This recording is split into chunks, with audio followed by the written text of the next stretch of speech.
si jaallata dhugaa. Namni immoo na jaallata. Ittimii na jaallata Oromoo.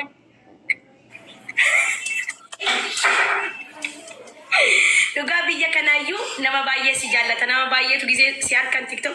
Wini raachuu kana ni jaallannaa naan jedhu. Amma dhufuu fi barkaa yeroo sin dubbisuudhaaf. Wallahi raachuu. Irreecha. Wallahi jedhe. Dhugaa irreecha kaayiroof dhufuufan jira bara. Arabannaati kottu dhugaa rabbi sisimanna achi maaltu jiraan moo?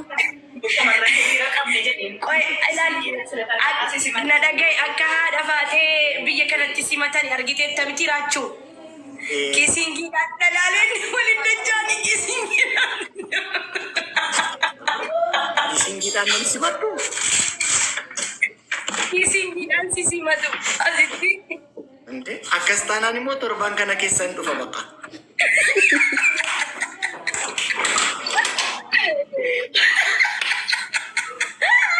Gontu wallahi gontu yoo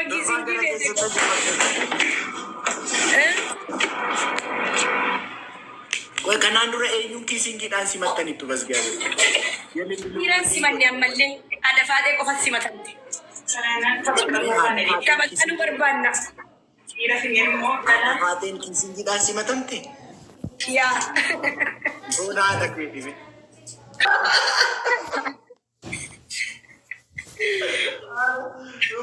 Hamzaan turre. Hamzaan sodaatee dhaabbata.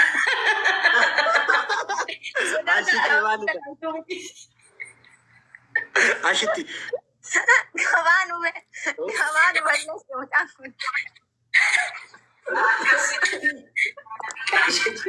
Garuu baay'ee simannaa ho'aa eenyu godhe hunduma keessaa kana eenyutu simannaa taasisa namuma hunduma keessaa dhiirota hunduma keessaa eenyutu simannaa ho'aa taasisee fi sa'aatii baay'ee.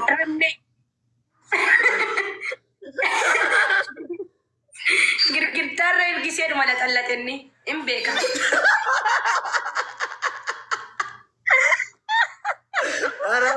Kan keenya riikardii anatu cabsa ta'a. Kan keemmoo anatu riikardii cabsa.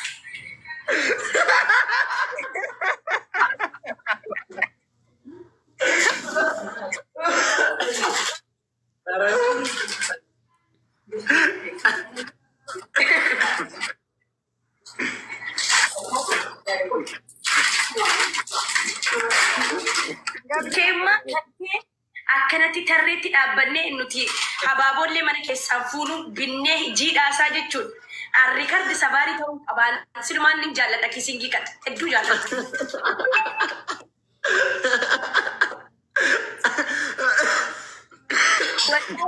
Maal jaallattee onaan jedhan addunyaa kanarraa wanni akka kisingii laxallatu natti tolu jiru.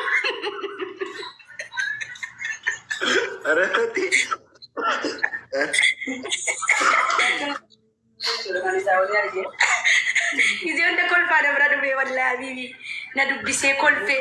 Namni akka keenya kolfisiisu hin jiru barbaada. Habiibi anillee akkasuma bara kolfla gisee si argu dhibba shanna. Jaalalaan miidhameetti.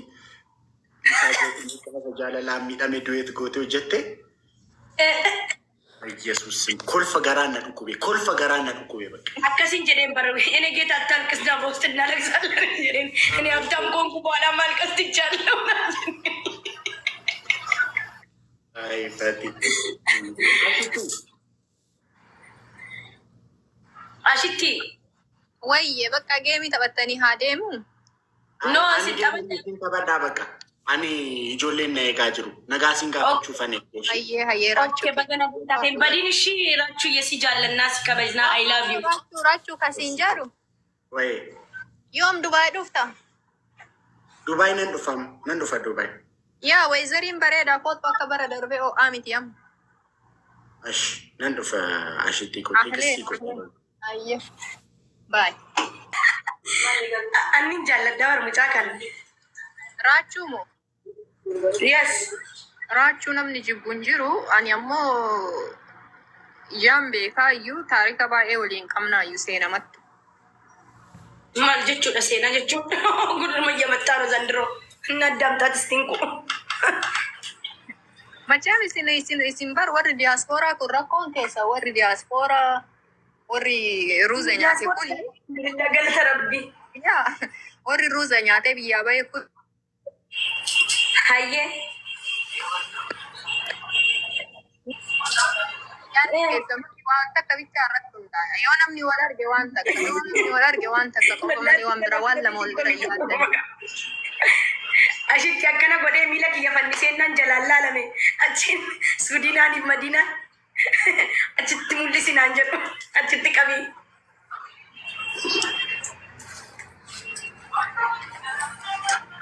እና አሽቲ አቲን ራቹ ወጅን ማል ወሊ ቀብደን ሜኑ ኢብሲ Raachuu eessa beekaadha?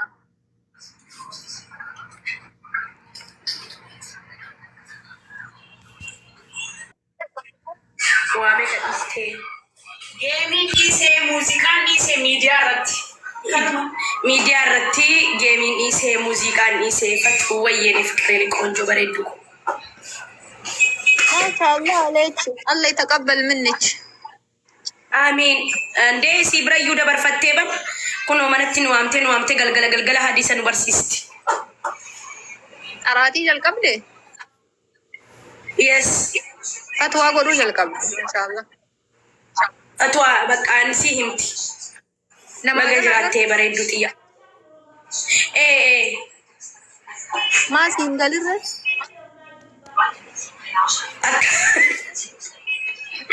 ናገሌፊን አርካ ፉዴ ፈየደማ ረሚ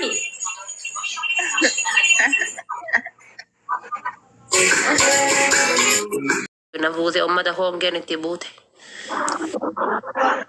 ummata ganama galgala yaa rabbii kiyya mana kiyya qaaqa hiri yaa rabbii kiyya mana kiyya balaa fidi namni biyya birooti namni yaa rabbi balaa narraa ittisi jedha yaa rabbi balaa narraa ittisi ka nagaa na oolchite nagaa na bulchi yaa rabbii kiyya ganamas nagaa na oolchi galgalas nagaa na galchi yaa rabbi balaa narraa ittisi jedha ummanni kaayiroo ammoo yaa rabbi balaa mana kiyya fidi yaa rabbi bidda mana kiyya qabsiis yaa rabbi jaartii wanna dhabsiis yaa rabbii kiyya ziizis du'aayii warra kaan tasliimaayye taa'ee nagaya ruuzii kiyya nagaya an taa'eet ilaal ka dastaa kiyya axxaaxa'aluu ruuzii kiyya axxaaxa'e manna qaba. Teessoo isa duuba kana silaa wayi birrii qaba abduuteen rifuujiidhaa miti teessoo isa duuba kana dubartii biteef shamarrantu biteef baajaajii qaba baajaajii seennu biteef dubartii biteef. Aboo abdusee fakkeenyaan godhatinaan jireenya qofaa yeroo keessatti takka dhalaan birrii lama dhaabbatee beeku alhamdulillah. Nama taffi jiraatudha. Ati mee rabbiin jismiina haa jijjiiru dhaltuun guyyaa takka waan takka birrii takka dhaltuun irraa fuudheen beeku jedhee kakadhu kaayiroo keessatti adda boru ganama sitti heerumaan. Geeffi ani nama biraati gargaarsa godhuudha warabdi. Inni yuutuubar takka waa'ee kan gogaafan feesbuuk irra jirullee. Akka warra kaanii nama dhalaatti hirkatee taawwatuun ta'e maafaniin yeroo hundaa kanatti kolfaan akka sooressa. Haftaamni rabbi gaafa na uumu ana eebbaa wajjin na uumu dhalaatti hirkattee jiraatiin jedhee yaa rabbi namatti nan hirkisin ammaayyu. Abdisee waggaa meeqas keessa jiraatee qanii tokko dhalaa wajjin argite bar namni jiraachuu gosa dhalaa isa. Sijjaamira obboleessa namicha boolla jala waggaam 72 dhokatee sanii bara wallaa lammii keessaati namicha san. Rakkoo tokko hin qabu gin jiraachuudhaaf jecha dhalaa waggaa 70 akka keetii kanatti hirkatanii jiraachuu rakkatanii jiraachuu. Amma meeqatu uumaan guddoo akka keetiitti hirkatee jiraachuudhaaf jecha baajaajii naaf itti jedhee.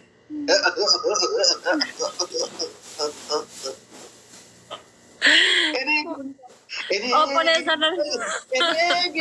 Jaayis namoota bal'aadha. Laayibboolii kun haguutaa beekte kaati maayini. Yeroo hundi laayibboolii kee godha inuma gubata. Takka laayibboolii kaatee naa guutu. Oromoo naa guutaa laayibboolii. Namni qabdee nu rabbiin isinii kennu laayibboolii kun haguutaa. Hanga yoomitti laayibboolii kee godhee gubatee achi bada utuu hin guutamin. giiftara kiyya si ergu. No, isin kadhaatti beektu wallahi rabbiin akka keessanii kadhaa nama barsiifnaa. Osoo akka keessanii kadhaa beeke leenca sadii afuriin argadha qaniittan. Istaayilitti kadhata nu beeyta laalatan fa'i. Yeroo tokko akkana jedhe goota koo, ulcheeroreeyyee koo, qimbixxisee koo gaafette quba miilaatii hanga rifeensaatiin shurursaatii jechumaan qubaan qabeettu sii godha kan kee.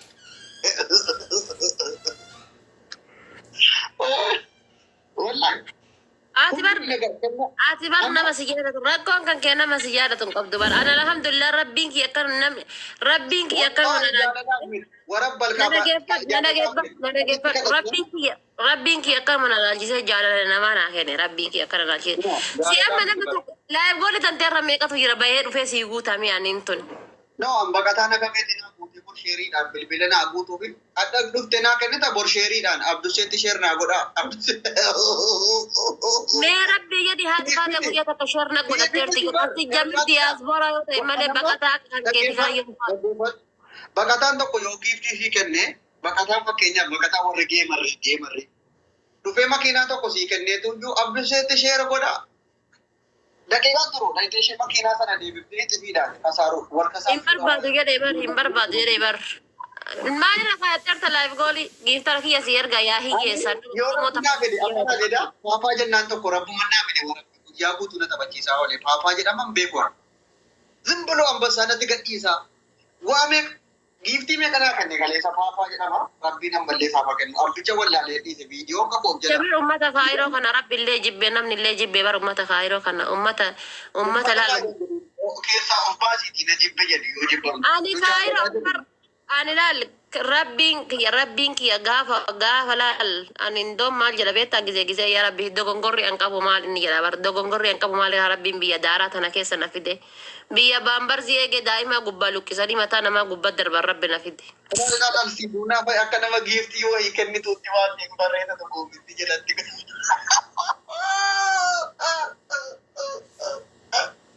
Siduudha bal'aanis koomitii barreessi. Uummanni si argee kolfaan du'a. Laa ilaaha illa. Aboo tiiktookiin na dabbaree jira. Namni tiiktookii qodaa fudhatanii irratti sirriitti halkanii guyyaa irratti kadhachuu dandeessan fudhadhaa. Warra bilistaa. Siduu na kenni. Ittiin kadhadhaati, ittiin jiraadhaa warabbi kadhaa dadhabee san dhiise qalbiin na sooressa. Kadhaan dadhabe. Kanaaf namni iyyuu intinii jedhe waan ta'eef. Kuma 300 qaba irratti kadhadhaa sirriitti halkanii guyyaa laayiviira taati. Raamuu thank you yaa raamiyyetiya yaa buskuutitiya wallaahi rabbiin addunyaa dhuman qabne sitti haa kennu yenee suiti yenee dumbushe yenee dumbush yenee xaafaac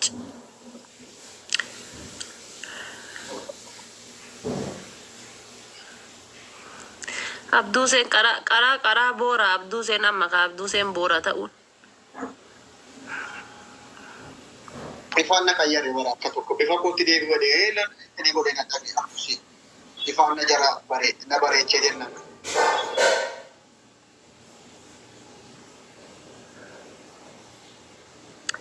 Aniintu wallaa bar ka jiraadhutu biyya baqaati malee wallaa bar keessi ya diyaasbooraadha bar. Faazariin diyaasbooraa, maazariin diyaasbooraa, biraazariin diyaasbooraa. Ati wallaatu Itoophiyaadhaaf biyya galtee biyyi si ramadeen kadhannaa irratti ramadamtee warabbi Itoophiyaa yeroo gabaabaa keessa hidhaa keessaa baatee sooromu kadhannaatti dandeessaati. Warabbi aangoo guddaa ni gadhee wallahi liqiin Itoophiyaa irra jiru waggaatti irraa kafalamee dhumas laatu abiyyi si ramadee bakka kadhannaa wayii si kaa'e. Yelimana maaf kan jedhu ramaduu.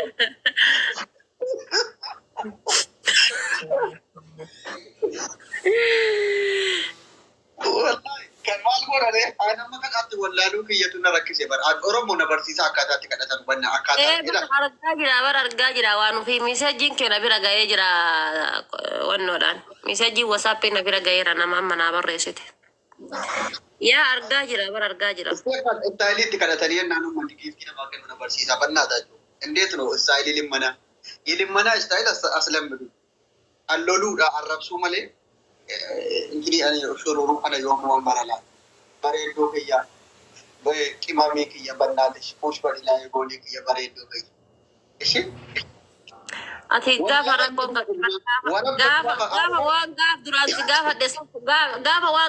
si gaafadhe san fudhatte waa meeqa balleessita barati atin anamma erga gaafa soofni ramadaanaa dhufuutti toobaa. Dhiiftee kan waan gaaf duraan si gaafa desan icciitii godhiti dubbii. Anumaafsitu ijoollee ganda takkaati. Anumaafsitu. Dhiifti ani koo darasaa nama quraana nama qaraati nama halkan telegiraamaan ijoollee quraana qaraati isaan godhan. Kali bari bisa jinati WhatsApp na barreessite na bira gahe argee jira siin jedha waan ati naan jettu san argee bar. Annama asirratti taa'ee waasaapii namatti barreessuun na dhibba tokko fa'a. Sagatee hedhiin. Mana abbaatu bazzee itti waasaapii laali. Muka nyaadhu waan argisinan sayi. Gurbattiin digidooftun tullaalara waan jettu waan dhiiftu waliin beektu bara abduu sen gizee emotional damage san ta'a bar miskiina wallaahi. Gaa'is abaabota akka namni biroo. سيفان جوي يا جوي يا سلام عليك يا سلام نار نار يا حبيبتي نار Kun kadhaan kanumaa bara akkasuma jette bakka amma sa'aatii kana laltee so'uuf jalaa dhiittee uttaaltee mana keessa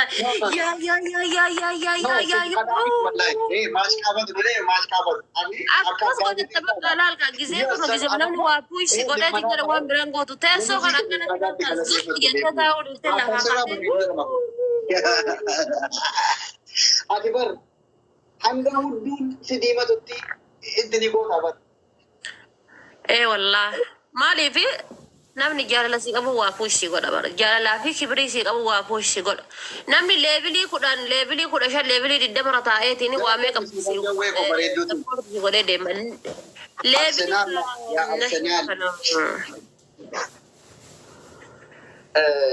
Dhugaa dubbachuufi